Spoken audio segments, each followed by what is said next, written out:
ஓம்.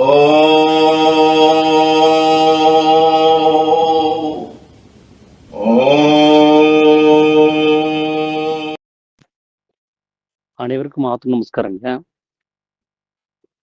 அதாவது சித்தவேதம் ஏன் படிக்க வேண்டும்? ஏன்னா சாமி உபதேசம் வாங்கறதுக்கு முன்னாடி சித்தவேதத்தினுடைய கருத்துக்கள்ல அந்த 1ஓ 2ஓ அந்த அத்தியாயங்கள முழுவதுமாக படித்து தெரிந்திருக்க வேண்டும் அப்படின்னு சொல்லியிருப்பாரு. எதுக்காக அப்படின்னா, இறைவன்னா யாரு அப்படின்னு முதல்ல ஒரு ஜெனரலான ஒரு விஷயம் நம்ம தெரிஞ்சு வச்சிருக்கணும். நம்ம ஒருத்தர சந்திக்க போறோம். அப்படின்னு சொன்னா, அவருடைய அங்க அடையாளங்கள தெரிஞ்சுக்கிட்டு, நாம ஒரு பஸ் ஸ்டாண்ட்லயோ, ரயில்வே ஸ்டேஷன்லயோ, ஒரு ஏர்போர்ட்லயோ நின்னு அவர வரவேற்கிறதுக்கு ஒரு போர்ட வச்சுட்டு நம்ம நிக்கிற மாரி, நாம ஒண்ணு அந்த இறைத்தன்மைனா இப்படிதான் இருக்குங்கிற ஒரு ஜெனரலான ஏதாவது ஒரு அடையாளத்த நம்ம தெரிஞ்சு வச்சிருக்கணும். இன்னொன்னு, அந்த இறைவனை அறிவிக்கக்கூடிய மனமாக இருக்கக்கூடிய குருவையும் அறிஞ்சு வச்சிருக்கணும். யாருகிட்ட போனா இறைவனுடைய தன்மைய நம்மளால புரிஞ்சுக்க முடியும். யார் அத வெளிப்படுத்தக்கூடியவர் அப்படிங்கிறதையும் தெரிஞ்சு வச்சிருக்கணும். அதனால தான் அவர் இந்த முதல் 2 அத்தியாயங்களுக்கு அவர் முக்கியத்துவம் குடுத்து, அட்லீஸ்ட் அதையாவது படிச்சிருக்கணும் அப்படிங்கிறத அவர் சொன்னாரு. இது படிக்கிறது மூலமா நமக்கு ஒரு விஷயம் புரிஞ்சிருமா அப்படின்னு கேட்டா புரியாது. ஆனா நமக்கு இருக்கக்கூடிய ஒரு கேள்விகள்ல ஒரு லேசா ஒரு நம்பிக்கை ஏற்படுற ஒரு வேலைய அது செஞ்சிரும். நாம பல பேர்கிட்ட போய் ஒரு கேள்விகள கேட்போம். இறைவன்னா யாரு? அவர அடையறதுக்கான மார்க்கம் என்ன? அவர அடைஞ்சா நமக்கு என்ன கிடைக்கும்? இப்படியெல்லாம் பல கேள்விகளோட நம்ம போறோம் அப்படின்னு சொன்னா, அவர் நமக்கு குடுக்கக்கூடிய விளக்கங்கள்ல ஒரு லேசான நம்பிக்கை ஏற்படுமே தவிர, அது முழுவதுமாக அவர் சொல்றத நம்மளால கிரகிக்க முடியாது. அந்த லேசான நம்பிக்கைய வச்சுக்கிட்டு நம்ம தொடர்ந்து பயணிக்கும்போது, நமக்கு அது அனுபவமாக எப்ப உண்டாகுதோ, அப்பதான் அந்த உண்மையான புரிதல் தன்மைங்கிறதே அங்க நிகழும். அப்போ இந்த படிக்கிறதுங்கிறது ஒரு தொடக்க நிலையில இருக்கக்கூடிய ஒரு விஷயம். ஒரு விஷயத்த தெரிஞ்சுக்கிறோம் அவ்வளவுதான். அதுக்கப்புறம் அத ஆராய்ந்து உள்ள போகும்போது, அதுல அனுபவம்ங்கிறது சேரும்போது தான், அத சரியா புரிஞ்சுக்கவும் முடியும். அந்த புரிதல் தன்மை ஏற்படுறதுக்கு ஒரு பேசிக்கான ஒரு முதல் நாம எடுத்து வைக்கக்கூடிய ஒரு அடி, ஒரு ஸ்டெப் அப்டின்னா, அது இந்த சத்தியத்த தெரிஞ்சுக்கிறது. அதுக்கு இந்த சித்தவேதமானது நமக்கு ஒரு உபயோகமா இருக்குது. சாமி 5ஆம் அத்தியாயத்தினுடைய இறுதி பாகங்கள்ல அக்ஷராபியாசம் பத்தின ஒரு விளக்கம் குடுத்திருப்பாரு. அக்ஷரம் அப்டின்னா அழிவில்லாதது. அந்த அழிவில்லாததை படிக்கும்போது, நாமும் அழிவில்லாதவர்களாக ஆகிறோம். நாம இப்ப படிக்கிறதெல்லாம் சரமாக இருக்கக்கூடியது, அழிவுள்ளதாக இருக்கக்கூடியது. அதனால தான் நாம அழிந்து கொண்டிருக்கிறோம் அப்படிங்கிறதையும் அங்க பதிவு பண்ணியிருப்பார். அதனால தான் புஸ்தக படிப்பை விட மஸ்தக படிப்பே மேலானது. அதுதான் சரியானது அப்படின்னு கூட சாமி அங்க உறுதியிட்டு சொல்றதுக்கு காரணம். அப்ப சித்தவேதம் படிச்சா தான் உபதேசம்னு சொல்லிட்டு, சித்தவேதம் படிச்சதுக்கு அப்புறம் இது புஸ்தக படிப்பு வீணு. மஸ்தக படிப்பு தான் முக்கியம் அப்படிங்கிற ஒரு டாபிக் வர்றத இது எப்படி நம்ம கவனிக்க முடியும்னா, சித்தவேதத்த படிச்சு முழுசா எல்லாத்தையும் தெரிஞ்சுக்கிட்டு, எனக்கு எல்லாமே புரிஞ்சு போச்சு. நான் ஒரு ஞானி ஆயிட்டேன். நான் எல்லாமே தெரிஞ்சுக்கிட்டேன்னு சொல்லி அகம்பாவத்துல யாரும் நான் ஸ்தானி, நான் மானின்னு சொல்லி நடக்கக்கூடாதுங்கிறதுக்காக அவர் சொன்னது. வெறுமனே வ இந்த ஏட்டுச் சுரைக்காய் கறிக்கு உதவாது அப்படின்னு ஒரு பழமொழி கூட சொல்லுவாங்க. அந்த மாரி இந்த ஏட்டுல எழுதி வச்சிருக்கக்கூடிய ஒரு விஷயத்த நம்ம படிக்கிறதுனால நமக்கு எதுவுமே புரியறது தன்மையில வர்றதில்ல. அது செயல்பாட்டுல அது ரிஃப்ளெக்ஷன் ஆகுறது கிடையாது. அனுபவம் எதுவோ அதுதான் செயல்பாட்டுல பிரதிபலிக்குது. அப்ப அந்த அனுபவத்தை நோக்கி போறதுக்கு நமக்கு ஒரு நம்பிக்கை ஏற்படுறதுக்காக தான் அந்த படிப்புங்கிறது தேவைப்படுது. 1ஆம் அத்தியாயத்திலேயே அந்த கேள்விய நல்லா கவனிச்சு பார்த்தா தெரியும். மாயா சமுத்திரத்தில் அலைந்து கஷ்டப்பட்டு கொண்டிருக்கிறதான எனக்கு, அதிலிருந்து கரையேறுவதற்கான ஒரு நல்ல மார்க்கத்தை காண்பித்து தரும்படி பக்தி விசுவாசத்துடன் கேட்டுக்கொள்கிறேன் அப்படின்னு சொல்லி இந்த சீடன் கேட்டிருப்பாரு.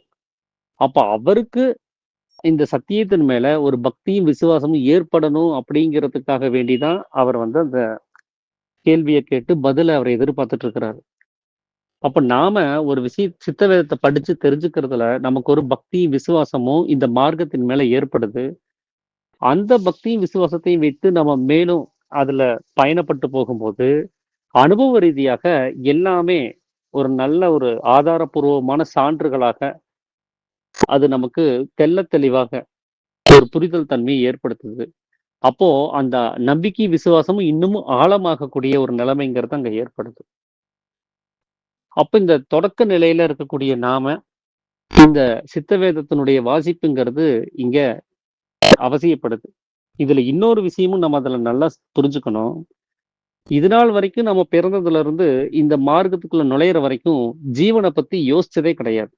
ஜீவன்னா என்னங்கிறத நம்ம கவனிச்சதே கிடையாது. அத பத்தி சிந்திச்சதே இல்ல.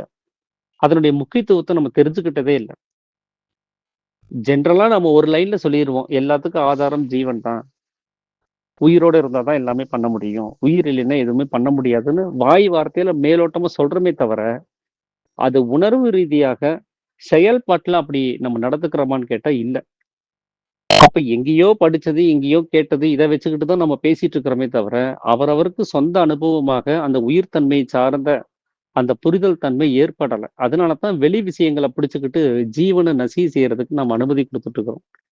அப்ப ஜீவனுடைய முக்கியத்துவம் எந்த அளவுக்கு ரொம்ப இன்றியமையாதது அப்படிங்கிறத நாம இன்னமும் அதிக அளவுல தெரிஞ்சுக்கணும் அப்படின்னா, இந்த ஜீவனுடைய சரித்திரமாக இருக்கக்கூடிய அந்த ஜீவனுடைய ஹிஸ்டரிய நம்ம முதல்ல படிக்கணும். ஜீவன்னா என்ன? ஜீவன் நமக்கு என்ன பண்ணிட்டு இருக்குது? ஜீவன் இல்லைன்னா நாம என்ன ஆவோம்? இந்த ஜீவன வைத்து நம்ம எப்படி இந்த மோட்சத்த அடையறதுக்கான வழிய கண்டுபிடிக்கிறது? இப்படியான விஷயங்கள் எல்லாம் நாம முதல்ல தெரிஞ்சு வச்சுக்கிறதுக்கு, இந்த சித்த வேதத்தினுடைய வாசிப்புங்கிறது ரொம்ப முக்கியமா இருக்குது. நாம பொதுவா இந்த சயன்ஸ் ஸ்டூடண்ட்ஸ் எல்லாம் இருப்பாங்க அப்படின்னா, இந்த பயாலஜிக்கலோ, இல்ல கெமிஸ்ட்ரியோ, பிசிக்ஸோ இந்த அதுக்கான தியரிக்கான புஸ்தகத்த நல்லா படிச்சு புரிஞ்சுகிட்டு, அத நல்லா தெரிஞ்சு வச்சுக்கிட்டு தான் லேபுக்குள்ளாரயே போவாங்க. அப்புறம் அந்த லேப்ல இருக்கக்கூடிய செயல்முறையில அந்த விளக்கங்கள சரியா அவங்க கிரகிச்சு, அத செயல்படுத்திக்க முடியும். தியரி தெரியாத ஒருத்தர லேபுக்குள்ள விட்டோம்னு சொன்னா, எத எதோட சேர்க்கிறது? அப்படி சேர்த்தா என்ன கிடைக்கும்? எதுவுமே தெரியாம ஒருத்தர உள்ள விட்டோம்னு சொன்னா, அது சரியான அந்த செயல்முறைய குடுக்கறது இல்ல. அப்போ பிராக்டிகலுக்கு முன்னாடி தியரின்னு ஒண்ணு தேவைப்படுது. ஸோ அந்த தியரிட்டிக்கல் நாலேட்ஜ நம்ம எந்த அளவுக்கு உள்வாங்குறோமோ, அந்த அளவுக்கு நாம ஜீவனுடைய முக்கியத்துவத்த அதிக அளவுல நம்ம கிரகிக்க ஆரம்பிக்கிறோம். அது மேல அதிக அளவுல சிந்தனை ஓட்டத்த நம்ம செயல்படுத்துறோம். அந்த ஜீவனுடைய முக்கியத்துவம் அதிக அளவுல நமக்கு தெரிய வர, அது மேல ஒரு அலாதியான ஒரு பிரியம் ஏற்பட ஆரம்பிக்குது. அந்த ஜீவ சிநேகமானது அதிகமாகும்போது, இங்க பயிற்சியினுடைய வீரியம் அதிகமாகுது. பயிற்சிக்கான நேரங்கள் ஒதுக்குறது அதிகமாகுது. இந்த பயிற்சிக்காக வேண்டி அனாவசியமான பல விஷயங்கள நாம விடணும் அப்படிங்கிற அந்த ஏக்கமும் ஏற்பட ஆரம்பிக்குது. அப்படிதான் நாம இந்த உலகத்திலிருந்து நம்மள தவிர்த்துக்கிட்டு, அந்த சத்தியத்தை நோக்கி பயணிக்கிறதுக்கான ஒரு நல்ல ஒரு மார்க்க நிலையில நம்ம பயணிக்கிறதுக்கு ஒரு வாய்ப்பு ஏற்படுது. அப்ப தியரிட்டிக்கல் நாலேட்ஜ உபதேசம் வாங்குறதுக்காக மட்டும் 2 அத்தியாயத்த படிச்சுட்டு, அத தூக்கி அட்டாளி மேல போட்டுட்டு, நாம பிராக்டிகல்ல போய் நம்ம செய்யலாம் அப்படின்னு சொன்னா, நமக்கு சலிப்பு தான் ஏற்படும். ஏன்னா, இந்த வித்தையில பயணிக்கிறதுங்கிறது, அ அதிக அளவுல பயணிக்கணும் அப்படின்னு சொன்னா, அந்த அதிக அளவுல முக்கியத்துவத்த நம்ம நினைவூட்டிக்கிட்டே இருக்கணும்.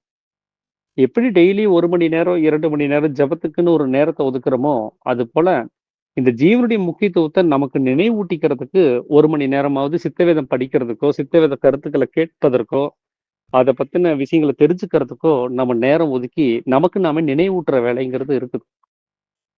ஏன்னா, கொஞ்சம் ஏமாந்தோம்ன்னு சொன்னா நம்ம மனசு என்ன பண்ணுதுன்னா, ஆட்டோமேட்டிக்கா வெளியில இருக்கக்கூடிய விஷயங்கள்ல பந்தப்பட ஆரம்பிச்சுருது. அதுக்கு தன்னுடைய ஜீவன பத்தி நினைக்கிறதுக்கு நேரம் கிடைக்கிறதில்ல. தன்னை உணர்வதற்கான முயற்சி செய்யறதுக்கு அதுக்கு நேரம் கிடைக்காம போயிரும். ஏன்னா, அது அதிக அளவுல முக்கியத்துவத்த உலகம் சார்ந்த விஷயங்களுக்கே குடுத்துட்டு இருக்கிறதுனால தான்.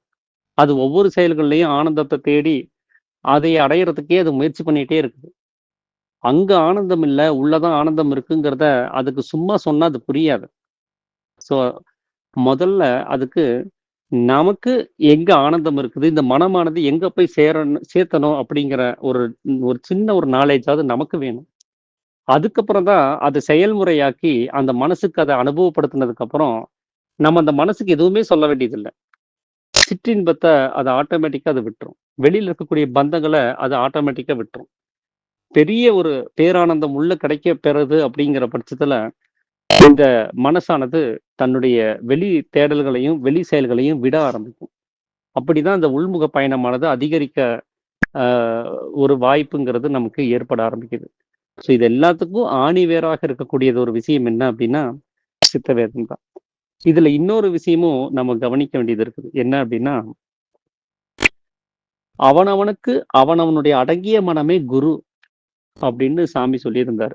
ஸோ உபதேசம் வாங்குறதுக்காக ஒருத்தர் வந்து உட்கார்றாருன்னு சொன்னா, உடனே அவருடைய மனம் அடங்கி போயிருமான்னு கேட்டா முடியாது. ஏன்னா அவர் பிறந்ததிலிருந்து அவர் இதுவரைக்கும் இருந்த வரைக்குமே, அவர் வெளியிலேயே தன்னுடைய மனச விட்டு பழக்கப்படுத்தினவரு, இப்ப திடீர்னு அடங்கிய மனமாக அத மாற்றணும்னு சொன்னா, அது முடியாத விஷயம் தான் அது. அப்போ மனம் அடங்காத நிலையில அது குருன்னே சொல்ல முடியாதுன்னே சொல்லிட்டாங்க. மனம் அடங்குனால் தான் குரு. அது அடங்காத வரைக்கும் அது குருவும் இல்ல. இப்போ எனக்கு மனம் அடங்கல. இப்ப எனக்கு யார் குரு அப்டின்னா, யாருமே குரு இல்லையா? அப்படின்னு கேட்டா, யார் ஒருத்தர் தன்னுடைய அனுபவத்த நம்மளோட பகிர்ந்துகிட்டு நம்மள வழிநடத்துறாரோ, அவர்தான் அந்த சரியான குருங்கிறவர். அவர்தான் நம்மள டீச் பண்ணக்கூடியவர். டீச்சர். நம்மளை வழிநடத்தக்கூடியவர். அப்படி சாமி சிவானந்த பரமசர் இப்ப இருக்கிறாருன்னு சொன்னா, அவர் வந்து சரியான ஒரு வழிய நமக்கு காமிச்சு குடுக்கக்கூடியவர் அப்படின்னு சொன்னா, அவருடைய பாதத்த சரணடைஞ்சு, "சாமி நீங்க சொல்லுங்கன்னு" சொல்லி கேட்கலாம்.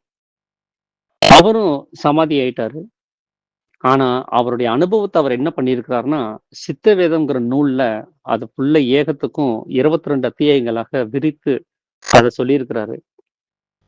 அப்படி அவர் சொல்லப்பட்ட அந்த அனுபவ கருத்துக்கள நம்ம ஏற்கிறது மூலமா, அவருடைய வழிநடத்துதல்ல நாம மேற்கொள்ற அந்த வாய்ப்புங்கிறது ஏற்படுது. அவரே நம்ம கூட இருந்து நம்மள வழிநடத்துற ஒரு நிலைமைங்கிறது அங்க ஏற்படுது. அப்ப அவனவனுக்கு அவனுடைய மனம் அடங்கிடுச்சுன்னா, அந்த சித்த வேதத்தவே அது சொல்லிக் குடுத்துரும். அது அடங்குற வரைக்கும் என்ன பண்ண முடியும்? சாமி மாரி இருக்கக்கூடிய அந்த மகான்களினுடைய வழிகாட்டுதல் படி தான் நாம நடக்க வேண்டியதா இருக்குது. அப்ப அந்த மகான்கள நம்ம வணங்க வேண்டியது கிடையாது. அந்த மகான்கள் என்ன வழிமுறைய நமக்கு சொல்லிக் குடுத்தாங்களோ, அந்த வழிமுறைப்படி நாம செயல்படுறதுக்கு அவங்களுடைய அந்த சொற்கள் நமக்கு ஒரு நல்ல பலத்த குடுக்குது.